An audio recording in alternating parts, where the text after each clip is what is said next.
وہ شہر محبت جہاں مصطفیٰ۔ بسم اللہ الرحمن الرحیم۔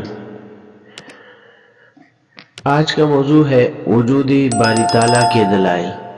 الحمدللہ نحمده ونستعینه ونستغفره ونؤمن به ونتوکل علیہ ونعوذ باللہ من شرور انفسنا ومن سیئات اعمالنا من يهده الله فلا مضل له ومن يضلله فلا هادي له ونشهد أن لا إله إلا الله وحده لا شريك له ونشهد أن سيدنا وشفيعنا وحبيبنا ومولانا محمدا عبده ورسوله صلى الله تبارك وتعالى عليه وعلى آله وأصحابه وأهل بيته وأهل طاعته وبارك وسلم تسليما كثيرا كثيرا.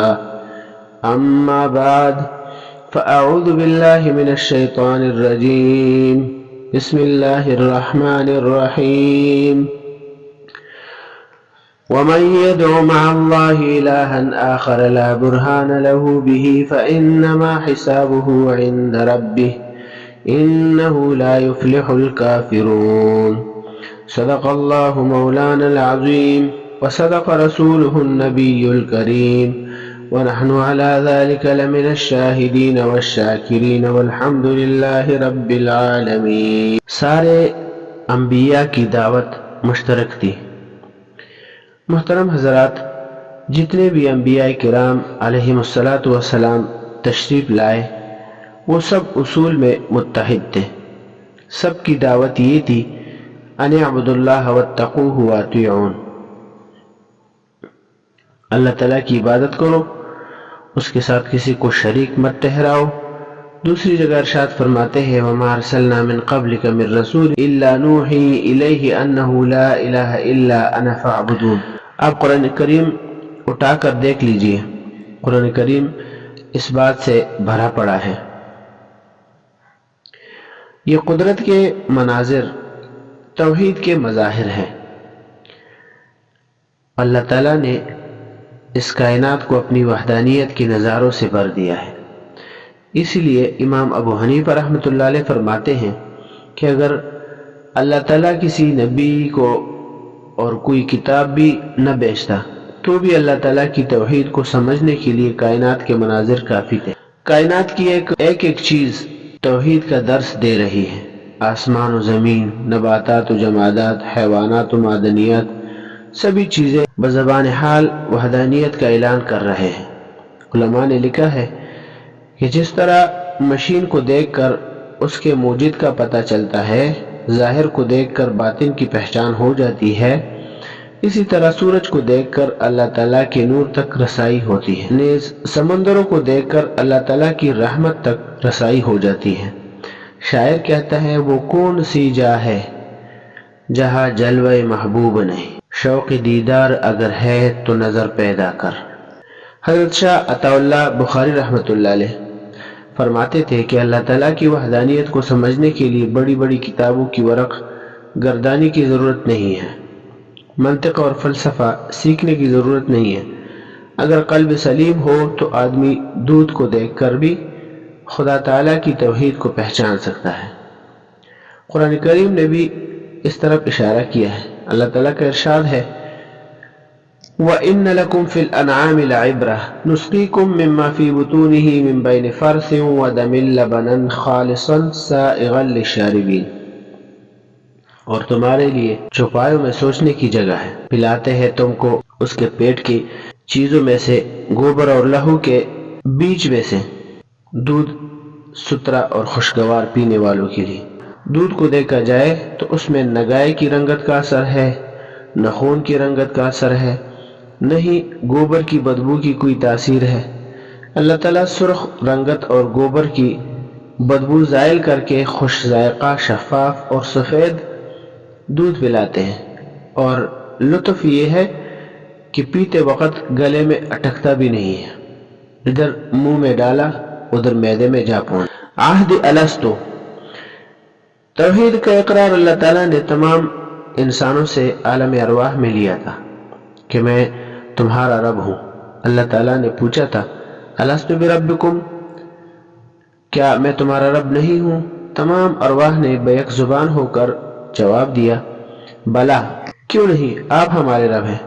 پھر انبیاء کرام نے رب کی پہچان کرائی۔ جب نبی آخر الزمان صلی اللہ علیہ وآلہ وسلم تشریف لائے اور خدا کا آخری پیغام ساتھ لائے تو اللہ تعالیٰ نے قرآن کریم کے پہلے جملے اور مقدمہ میں ہی رب کا تعارف کرایا، الحمدللہ رب العالمین، اور پھر اس کا اعادہ قرآن کریم کے سینکڑوں مقامات پر کیا، اور قرآن کریم کے اختتام میں بھی ربوبیت کو اس طرح واضح فرمایا قل هو اللہ احد قل اعوذ برب الناس، یعنی قرآن کریم کی ابتدا بھی رب کے لفظ سے ہوئی اور اختتام بھی اسی لفظ پر ہوا ہے۔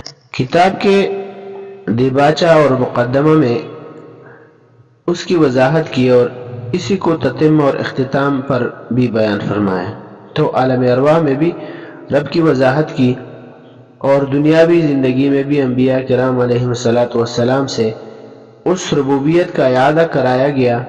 اور جب انسان قبر میں جائے گا تو وہاں بھی سب سے پہلے سوال یہی ہوگا من رب کا، تمہارا رب کون ہے؟ ایک بدوی سے کسی نے دریافت کیا کہ تو خدا کو کیسے پہچانتا ہے؟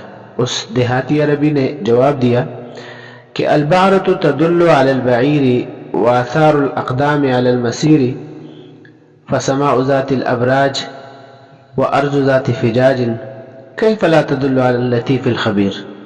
جس طرح اونٹ کی مینگنیاں گواہی دیتی ہے کہ اس راہ سے اونٹ گزرا ہے، اور قدموں کے نشانات چلے ہوئے راستوں کا پتہ بتاتے ہیں، تو آسمان برجوں والا اور زمین کشادہ راستوں والی اس ذات پاک لطیف اور خبیر کے وجود پر کیوں دلالت نہ کرے گی؟ کسی نے خوب کہا ہے، کہہ دیتی ہے شوخی نقش پاکی ابھی اس راہ سے کوئی گیا ہے۔ امام رازی رحمۃ اللہ علیہ نے امام ابو جعفر رحمۃ اللہ علیہ کا قول نقل کیا ہے کہ اگر کوئی شخص دریا میں غرق ہو رہا ہو اور کوئی ظاہری سہارا موجود نہ ہو اور ڈوب رہا ہو تب بھی وہ ہاتھ پاؤں مارتا ہے اور امید رکھتا ہے کہ بچ جائے گا۔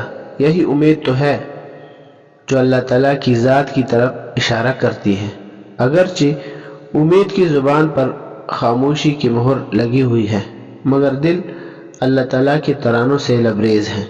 ظاہری زبان سلی ہوئی ہے مگر دل کی زبان اللہ تعالیٰ کا اقرار کر رہی ہے، اللہ تعالیٰ کو پکارتی ہے۔ امام ابو حنیفہ رحمۃ اللہ علیہ اور ایک دہریہ کے درمیان توحید کے موضوع پر مناظرہ طے ہوا۔ مناظرہ کے لیے جو وقت مقرر تھا اس وقت پر امام صاحب نہیں پہنچے، اور ایک بڑا مجمع وہاں پر امام صاحب کا انتظار کر رہا تھا، اور وہ دہریہ بھی وہاں پر موجود تھا۔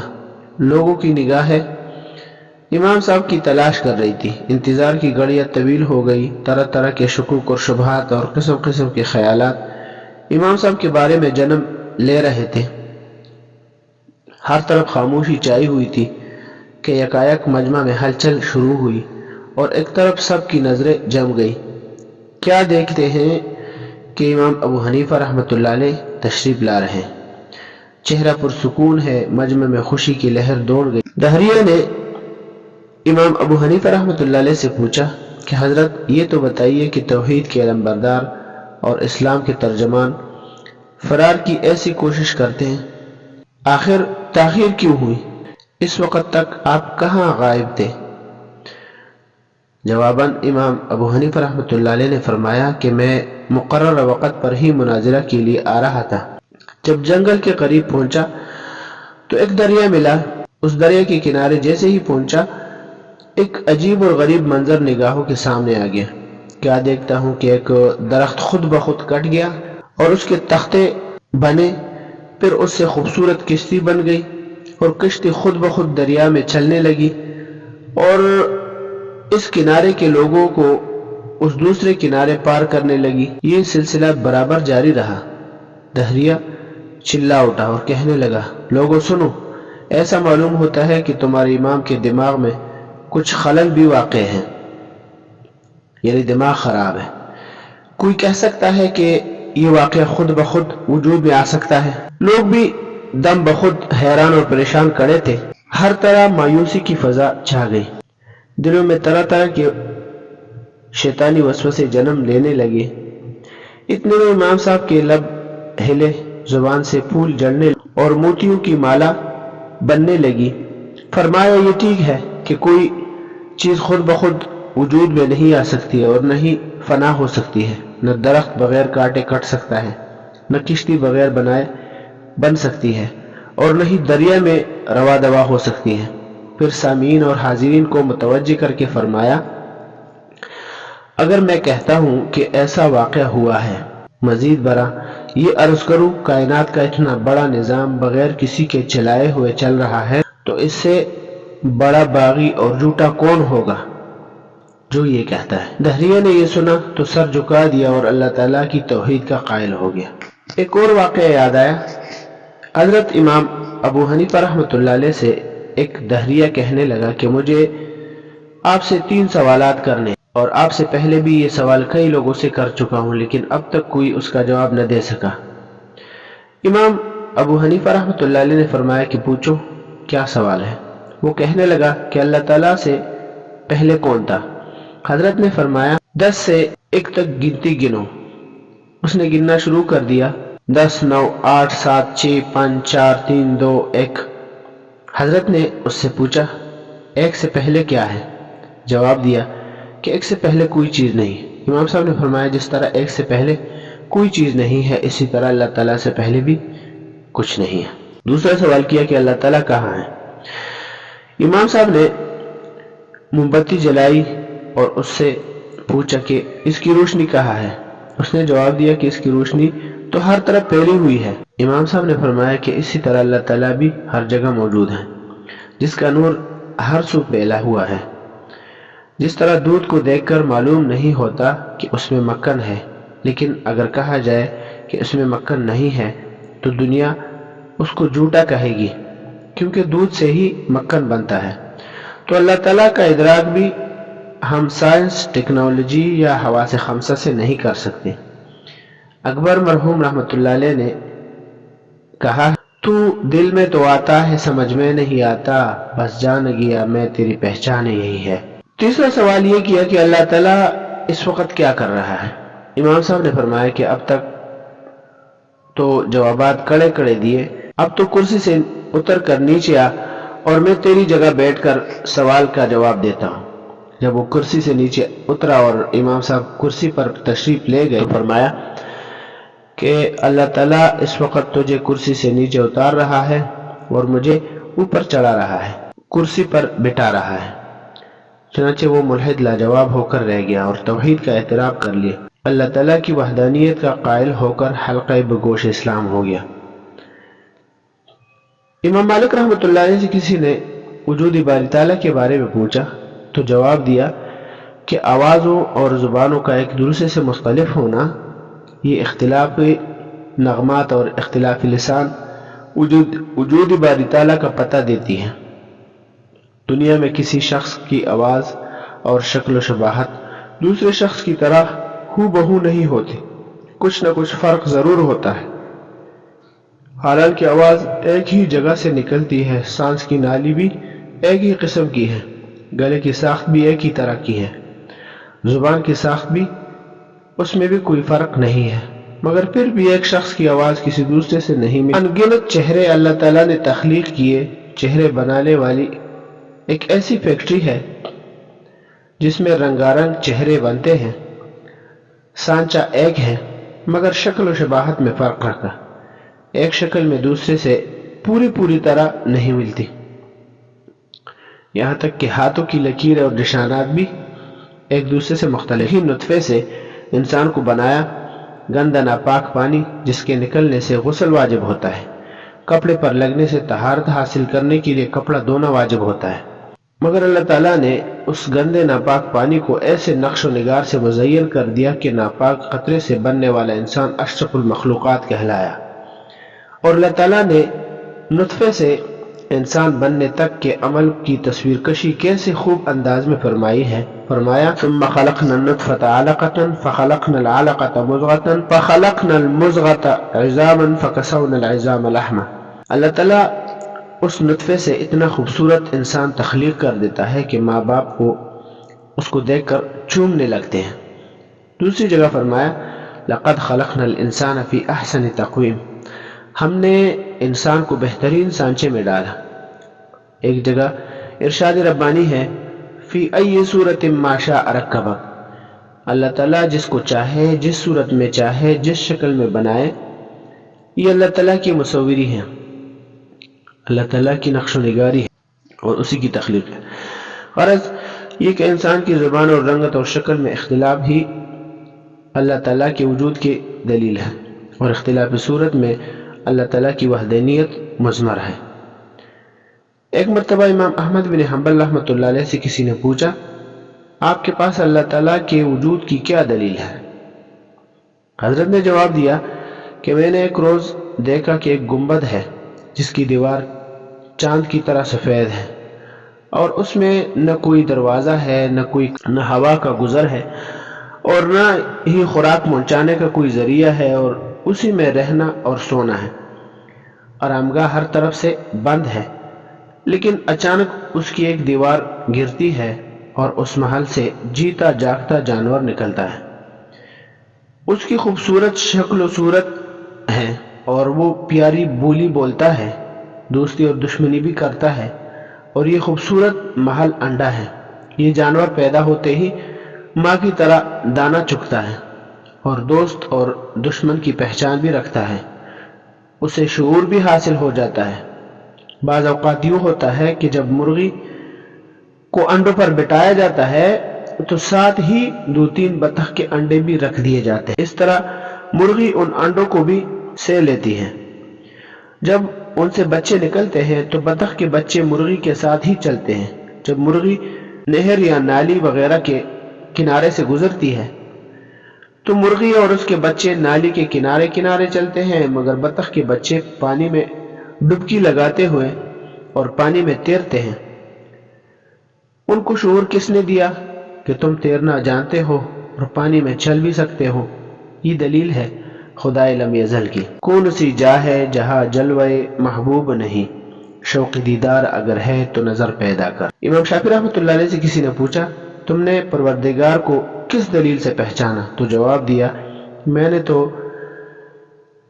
توت کو دیکھا، ایک ہی درخت، تنا ایک، پانی ایک، مگر جانور جب اس کو کھاتے ہیں تو مختلف ثمرات مرتب ہوتے ہیں.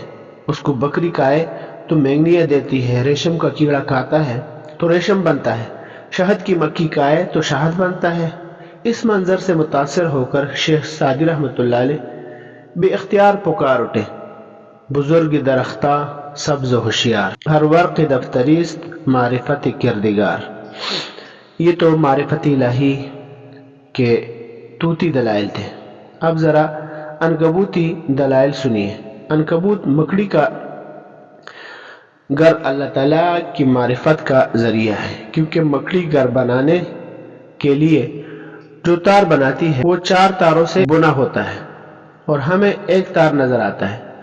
پھر ان 4 تاروں میں سے ہر ایک تار 400 تاروں سے مل کر بنا ہوتا ہے. دنیا کی کوئی کاریگری، کوئی ٹیکنالوجی، کوئی سائنس، کوئی بھی ماہر، کوئی بھی مشاق انجینئر اس طرح گھر نہیں بنا سکتا. یہ اللہ تعالیٰ کی ذات پر ایک دلیل ہے، وجود باری تعالیٰ پر یہ بھی ایک دلیل ہے. بس آج کی گفتگو اسی پر ختم کرتے ہیں. وآخر دعوانا ان الحمد